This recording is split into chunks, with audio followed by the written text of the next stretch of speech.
सफाई सिंडिकेट डकैती डालता था, एक नौकरी निकलती थी, उस नौकरी के लिए चाचा भतीजे की जोड़ी वसूली करने के लिए निकल पड़ती थी।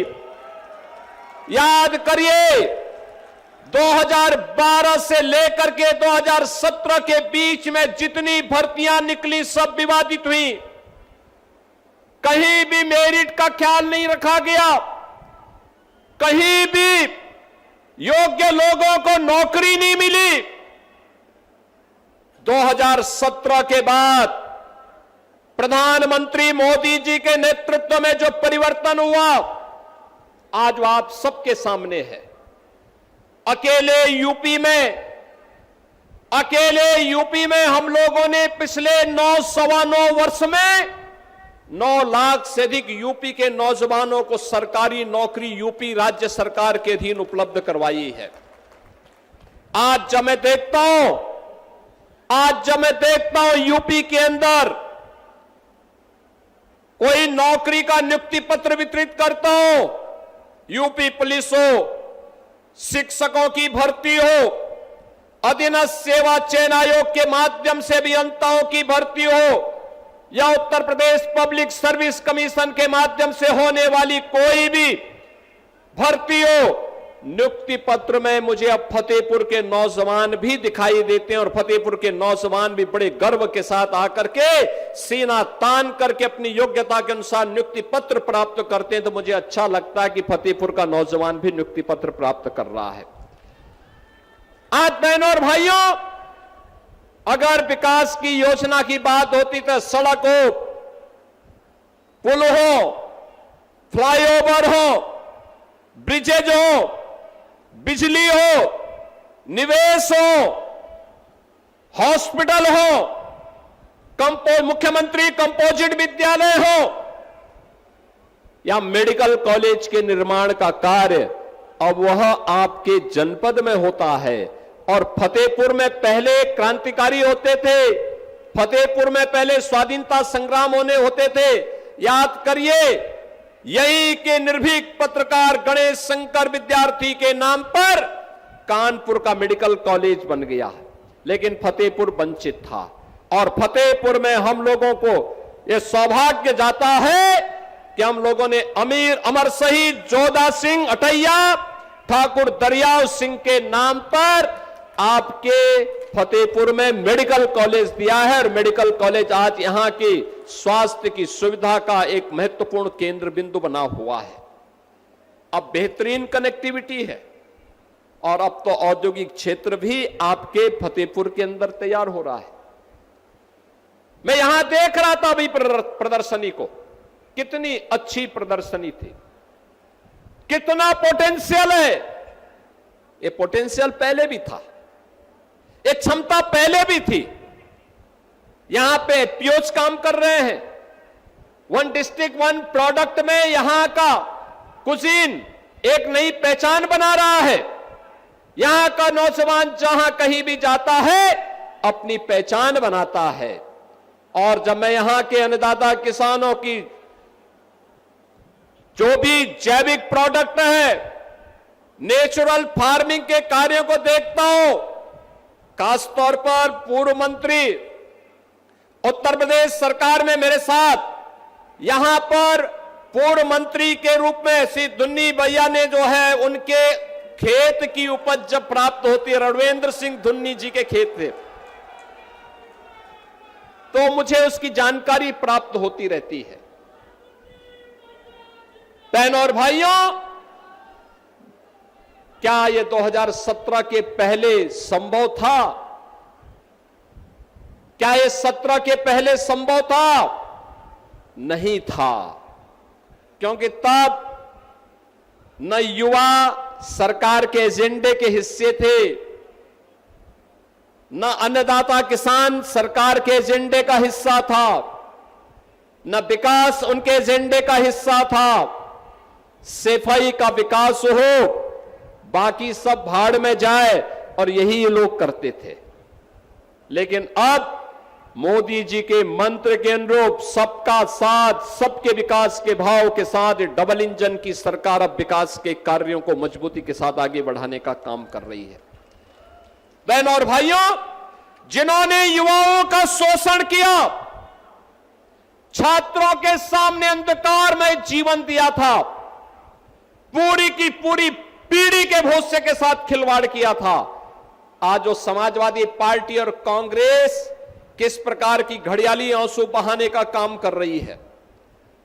हम आभारी हैं प्रधानमंत्री मोदी जी के प्रति, जिन्होंने छात्रों के भविष्य को देखते हुए पिछले 3 दिनों के अंदर बड़े बड़े निर्णय लिए हैं। उन्होंने कहा था, प्रधानमंत्री मोदी जी ने घोषणा की और केंद्रीय कैबिनेट ने कल निर्णय लिया कि छात्रों के भविष्य के साथ खिलवाड़ करने वाले नकल माफिया को कम से कम 10 वर्ष की सजा और 10 करोड़ रुपए तक की फाइन की व्यवस्था करेगी। कैबिनेट ने पास कर लिया है।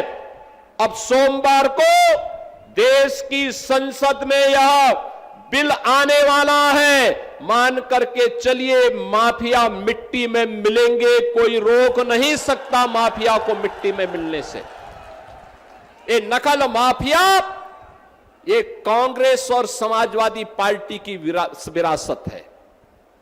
इन्होंने पाला हुआ था, इन्हें यही लोग पालते थे, और आज कैसे फिर सामने आकर के अपना चेहरा दिखा रहे हैं। प्रधानमंत्री जी ने जो घोषणा की है, छात्रों के भविष्य के साथ खिलवाड़ करने की जिसने भी दुस्साहस किया, उसके खिलाफ जितनी सख्त कार्रवाई होगी। नीट की परीक्षा को एक समय सीमा के अंदर करवा करके छात्रों का साल भर खराब न हो, इसके लिए एक समय सीमा पे परिणाम भी दे दिया। यह सच था कि नीट की पहली परीक्षा में लीकेज हुए थे, प्रश्न पत्र लीक कराए थे कुछ माफियाओं ने, उनकी गिरफ्तारी हुई। और कल आपने देखा होगा, नेशनल टेस्ट एजेंसी जो थी एनटीए के 37 अधिकारियों को बर्खास्त कर दिया गया। सेवाएं हमेशा के लिए समाप्त, हमेशा के लिए समाप्त। कुछ लोगों की गिरफ्तारी की गई है, उनकी संपत्तियां जब्त होंगी, उन्हें सजा होगी। ये छात्रों के उज्जवल भविष्य को ध्यान में रख करके मोदी जी के द्वारा ले गए वे कड़े कदम हैं, उठाए गए वे कड़े कदम हैं। जिन छात्रों के जीवन, जिन छात्रों का उज्जवल भविष्य पर इस देश का उज्जवल भविष्य निर्भर करता है।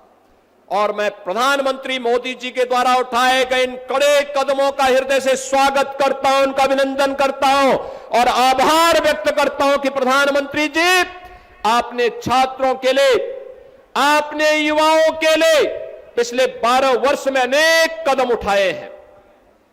आपने डिजिटल इंडिया के नाम पर, आपने प्रधानमंत्री स्टार्टअप स्कीम के अधीन, आपने प्रधानमंत्री स्टैंड अप स्कीम के अंतर्गत आपने भारत के नौजवानों के लिए एक नई आशा की किरण दी। आपने देश के अंदर युवाओं के लिए राष्ट्रीय शिक्षा नीति देकर के भारत का नौजवान अब भारत ही नहीं, केवल घिसी पिटी शिक्षा नहीं, बल्कि नए कलेवर के रूप में नई शिक्षा नीति के माध्यम से वैश्विक जगत में अपनी दाग का लोहा मना सकता है, यह व्यवस्था दी। आज आपके कारण नए भारत में हमारा नौजवान आज अपनी पहचान को जब दुनिया के देशों में देता है तो सीना चढ़ा करके जाता है, दुनिया में उसे सम्मान मिलता है। आज भारत के नौजवान के लिए जीवन के अनेक क्षेत्र खुले हैं। आपने एक वर्ष में 12 लाख सरकारी नौकरी भारत के नौजवानों को दी और 12 वर्ष में देश के अंदर करोड़ों नौजवानों को सरकारी नौकरी देकर के उनके जीवन को उज्जवल भविष्य की ओर अग्रसर किया है। और आज जब देश के अंदर युवाओं में कुकसक बाकी थी, आप स्वयं सामने आए हैं, आपने युवाओं के साथ संवाद बनाया है और देश की संसद से एक सख्त कानून बनाने के लिए कैबिनेट से आपने एक नए अधिनियम के मसौदे को पास करके, दिन रात एक करके पास करके उस दिशा में जो कदम उठाया है वह अभिनंदनीय है। और मैं इसका उत्तर प्रदेश के युवाओं की ओर से, उत्तर प्रदेश के छात्रों की ओर से इसका स्वागत करता हूं और अभिनंदन करता हूं। बहन और भाइयों, मैं यूपी के नौजवानों से कहना चाहता हूं, ये डबल इंजन की सरकार, याद करिए, पहले दिन से कह रही है कि जिसने छात्रों और युवाओं के भविष्य के साथ खिलवाड़ किया तो मान करके चलिए कि उस माफिया के लिए दो ही जगह होगी, या तो जेल होगी और संपत्ति जो भी बाप दादों के द्वारा कमाई गई संपत्ति होगी उसको हम जब्त भी करेंगे। याद करना, हमने उन माफियाओं पे लगाम भी कसी है, बहुत सख्ती से लगाम कसी है। कोई खिलवाड़ नहीं कर सकता। अगर खिलवाड़ सपा की तरह, समाजवादी पार्टी की सरकार की तरह खिलवाड़ होता तो यूपी के अंदर हम 9 लाख से अधिक नौजवानों को सरकारी नौकरी नहीं दे पाते। यूपी के अंदर वन डिस्ट्रिक्ट वन प्रोडक्ट के माध्यम से सूक्ष्म लघु मध्यम उद्यम को हम लोग बढ़ावा नहीं दे सकते थे, बड़े बड़े विकास के कार्यों को आगे नहीं बढ़ा सकते थे। बड़ा निवेश इसलिए नहीं आता था क्योंकि हर जगह कोई ना कोई गुंडा, कोई ना कोई माफिया हावी होकर के सरकार को चुनौती देता था। आज मैं कह सकता हूं, हमने पहले दिन कह रखा था, याद करिए, समाजवादी पार्टी में एक नारा गूंजता था कि देख सपाई बिटिया घबराई।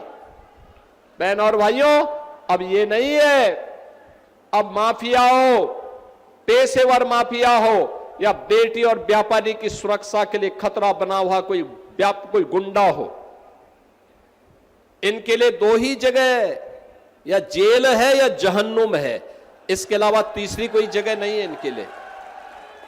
सरकार ने जो घोषणा की उसको प्रभावी ढंग से लागू कर रही है और बहनों और भाइयों, उसी को लागू करने के लिए आज मैं फतेहपुर में आपके बीच आया हूं।